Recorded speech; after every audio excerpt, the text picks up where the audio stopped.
Communities around the world are fighting one of the biggest technology developments in history. This is not a fight against AI or privacy or jobs. This is a fight about water. Water, which is crazy strange when you think about it. I mean, AI feels completely digital, right? You type a prompt, you get a response. Nothing about that experience feels physical. The gag is behind every ChatGPT conversation, behind every AI image and every AI generated video is a crazy network of data centers that is consuming enormous amount of electricity and generating enormous amount of heat, and in turn using enormous amounts of water. And as AI companies race to build more of these facilities, communities are beginning to ask more questions like, is the future of AI competing with the resources that they depend on? That is what we're exploring in this video today, so please stay with me. To understand the controversy, we first need to understand how AI actually works, right? Because despite what the term cloud might suggest, AI doesn't exist in the sky. It exists in buildings, and these buildings are called data centers. Think of data centers as a giant warehouse that is filled with computers. When you send a prompt to ChatGPT, your request travels through the internet and eventually reaches one of these facilities. Inside these facilities, there are thousands of powerful chips called GPUs, which is the full meaning of graphics processing units. I will go over that in another video, but for now, in a nutshell, GPUs were originally built for video games, but they are now powering the AI revolution. Their job is simply to process your request and generate a response. The moment they start doing that, however, they generate heat, a lot of heat. And the more people use AI, the more heat that gets generated. Now, heat might not sound like a big deal, but for data centers, it's one of the biggest challenges that they face. Too much heat can reduce performance, it can damage equipment, and in extreme cases, can shut down systems entirely. So data centers need a way to stay cool. Some facilities use air cooling, others use liquid cooling, and many rely on water because water is so effective at carrying heat away. In fact, one of the reasons AI has become part of a global conversation about water is because these cooling systems can consume a crazy amount of it. Now, this is where the entire thing starts to get interesting, because once AI needs cooling and cooling needs water, the digital world starts to depend on very physical resources. But how much water are we talking about here? Actually, the answer depends on the facility, the location, and the cooling technology being used. But in some cases, large data centers can consume millions of gallons of water every single day, which is where the entire controversy now stems from. Because for many communities, the concern is not exactly about data centers using water. It is more about where they are using it. You take places like Arizona, Texas, and parts of Virginia, for instance. These are regions that have become major hubs for data center development.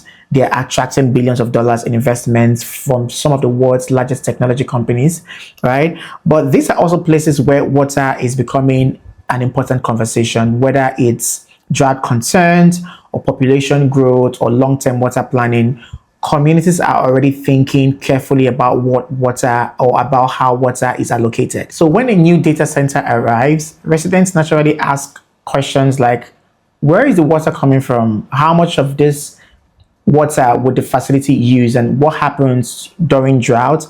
And perhaps the most important question is like, what happens when one data center becomes 10 or 20 or 50? Now, to be clear, it's not to say that data centers are automatically causing droughts. Water scarcity is much of a bigger issue involving climate and agriculture and population growth and water management, right? But for residents, that is not exactly the point. The concern is more of a cumulative impact, because while one facility might seem manageable, the AI boom is driving a massive wave of new construction, right? And every new facility adds another layer of demand. That is why we're increasingly seeing public hearings and community protests and debates over this new project. It is not because people are against technology or against AI. It is because for the first time, many communities are being asked to host the physical infrastructure powering the digital economy, and they're trying to understand what that means for resources that the communities depend on. to live their own lives. So in other words, the debate is not exactly whether AI should exist or not. It's really about who bears the cost of supporting it and the potential threats to humans and communities if the right checks are not in place. Emphasis on the right checks being in place. I like to think this story is much bigger than just water, because what we're really looking at is the physical footprint of the AI boom. When you think about it, for every new AI tool, for every new chatbot and AI generated image and video, every AI assistant, they all require computing power. And computing power, as I mentioned earlier, requires infrastructure. And the more AI gets used, the more infrastructure gets built. More users would mean more computation. More computation would mean more servers, and more servers would mean more data centers.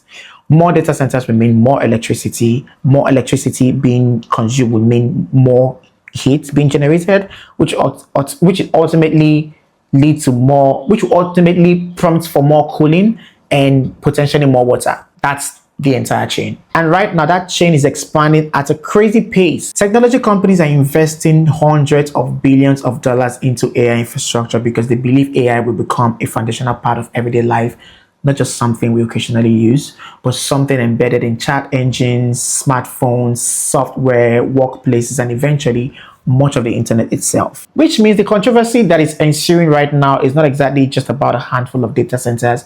It's more about what happens if thousands more are built over the next decade. Because if AI continues growing in the way that companies expect it to, and in the way that we're actually envisioning and even seeing, the demand for infrastructure would have to grow alongside it. And that is why communities and governments and utility companies and environmental groups are paying such close attention. So it's not to just plan for today's AI, it is planning for tomorrow's. And a major question is not whether, one data center can be supported. It is whether the infrastructure required for an AI powered future can be built sustainably at scale. Because the more you zoom out, the more you realize that this is not just a technology story. As I mentioned earlier, it is, I would say, an infrastructure story. It's an energy story. It's a water story as well. It's many of those things rolled into one. And ultimately, it's a story about how the digital economy interacts with the physical world, which is largely underexplored, if I do say so myself. But that is exactly why this channel exists. Now, what fascinates me about this entire thing is that it completely changes how we think about the internet, including myself. For years, we've talked about technology as though it is something that exists separately from the physical world. We say the cloud, we say digital products, we say virtual services. Even the word online makes it feel like this sort of exists somewhere else. But stories like this get to remind us that the internet has always had a physical foundation. It runs on buildings, it runs on power grids and cables, it runs on cooling systems, and yes, sometimes it runs on water. And I think what's really making a lot of people uncomfortable and panic is not exactly the water itself. It is the realization that the digital world is not as detached from the physical world as we thought. Every time we ask AI to do something, right, we're not just consuming software, we're also consuming infrastructure. Now, personally, I don't think this is a black and white issue.